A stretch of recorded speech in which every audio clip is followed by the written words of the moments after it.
ఏం చేస్తున్నారంతా ఫ్రెండ్స్? ఈరోజు మీకు ఒక మాట చెప్పనా. ఇంతకు ముందు పాతకాలంలో రాయితో నిప్పు పుట్టి ఇచ్చేవాళ్ళంటండి. కానీ ఇప్పటి మనుషులైతే మాటలతోనే నిప్పు పుట్టిస్తున్నారండి. అవునా కాదా? మీరే చెప్పండి. ఒక్కొక్కళ్ళ మాటలు అయితే మనం తట్టుకోలేకపోతాం. అవునా కాదా? ఒక్కోసారి అయితే మన జీవితంలో అసలు భిన్నంగా ఉంటుందండి. ఇంత పెద్ద కష్టం మనం తట్టుకోగలమా, ఇంత టెన్షన్ మనకి ఎలా అని ఆలోచిస్తున్న టైంలో ఒక మెరాకిల్లా హ్యాపీనెస్ అనేది వస్తుంటుంది.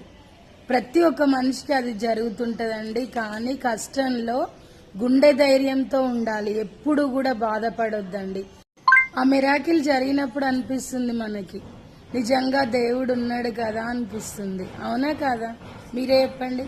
ప్రతి ఒక్కళ్ళు అలాగే అనుకుంటారు. బాయ్. చూడండి ఎలా కూర్చున్నాను.